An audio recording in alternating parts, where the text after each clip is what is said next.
Salut mon ami, aujourd'hui j'aimerais juste t'avertir de faire très attention aux personnes que tu côtoies, que ce soit par les réseaux sociaux ou réellement, physiquement. Nous avons un devoir, c'est de faire confiance au Seigneur. On dit l'amour ne soupçonne point le mal. Effectivement, quand nous côtoyons des personnes, nous ne devons pas voir le mal. Il y a des personnes qui nous font du bien et ces gens-là, effectivement, le Seigneur veut que nous les aimions. Mais il y a aussi des gens qui nous veulent du mal et eux, ils sont des agents de Satan. Ils sont envoyés par Satan eux-mêmes pour vous détruire. Aujourd'hui, j'aimerais vous avertir à ce sujet de faire très très attention car nous vivons dans les temps de la fin et toutes les connexions ne sont pas divines, ne viennent pas de Dieu. Ces connexions sont aussi faites par le diable pour vous anéantir, pour vous détruire, pour votre mort, parce que le Satan veut votre mort. Aujourd'hui, vous devez comprendre quelle est la volonté de Dieu pour votre vie, de mettre un terme à toutes les relations qui polluent votre vie. Souvent, nous donnons vraiment trop de confiance aux personnes que l'on ne connaît pas depuis les réseaux sociaux. On devient très vite amis. On ne connaît pas ces personnes ni d'Adam ni Ève. Et puis il y a un lien qui va s'opérer. Et puis on se rend compte que cette personne avec qui vous êtes allé, vous vous êtes confié, eh ben, elle vous détruit. En fait, ces personnes-là sont envoyées par Satan pour vous détruire. Et le plan de Satan, il est destructeur pour les chrétiens. Or, nous ne devons jamais placer notre confiance en l'homme. Le Seigneur nous dit « Malheur à celui qui se confie en l'homme ». Ne vous confiez pas à n'importe qui.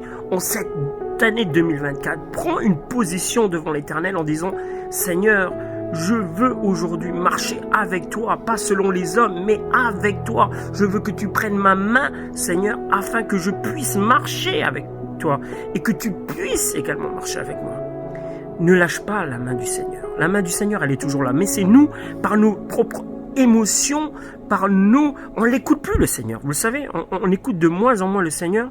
On fait simplement les choses selon notre volonté, mais pas selon la volonté du Père. Sauf que le Seigneur nous laisse faire. Mais à un moment donné, on récupère tout ce que nous aimons. Nos choix, les mauvais choix que nous faisons, tôt ou tard, nous les récoltons. Et il faut être attentif à cela. Ce n'est pas la faute de Dieu. Dieu nous laisse la liberté d'aller vers ces gens-là. Mais à un moment donné, il faut savoir aussi écouter le Saint-Esprit qui est en nous. Parce que tu es le temple du Saint-Esprit et le Saint-Esprit habite en nous. Et il faut savoir écouter et discerner. Nous vivons dans les temps de la fin, mes frères et sœurs. Et il est important de ne pas se laisser séduire par le premier venu. Aujourd'hui, je t'invite vraiment à marcher selon l'esprit et non selon la chair, de poser des questions au Seigneur et de dire Seigneur, montre-moi par des songes qui est réellement cette personne. Est-ce qu'elle me veut du bien? Est-ce que je dois lui donner ma confiance? Montre-moi, Seigneur. Le Seigneur te montrera. Si ça dure quelques semaines, c'est pas grave. Sois patient parce que le Seigneur travaille notre patience. En général, ces genres de songes se répètent au bout de 2-3 fois. Au bout de 3 fois, c'est une réelle confirmation. Et tu dois être attentif à Dieu. Si le Seigneur te dit de ne pas aller voir, de ne pas côtoyer ces personnes-là, n'y va pas. Parce qu'effectivement, il y a des personnes qui nous veulent du mal. Tous ne nous veulent pas du bien, il faut comprendre. Et donc tout ça, déjà c'est faire preuve de maturité, mais aussi de sagesse. Et pour tout vous dire, nous ne devons pas donner notre confiance aussi facilement. Le Seigneur, même s'il nous dit de ne pas soupçonner le mal, pourquoi? Parce que l'amour ne soupçonne pas le mal. Mais nous devons être vigilants que nous vivons dans les ténèbres. Et Satan, lui, ce qu'il veut, c'est vous détruire. C'est vous arrêter de prêcher. C'est vous arrêter de croire en Dieu. En fait, de vous rebeller contre Dieu pour vous mettre dans la tête. Oui, Dieu, tu m'as laissé faire ce choix, tu n'es pas intervenu. Non, en fait, notre responsabilité, c'est de toujours être vigilant, de faire confiance au Seigneur et de ne pas marcher selon notre compréhension, avec notre propre émotion et ce que nous voyons de nos yeux. Nous pouvons être séduits, même de ce que nous voyons, en disant « Ah, cette personne, elle est gentille et tout. » Attention, méfiance.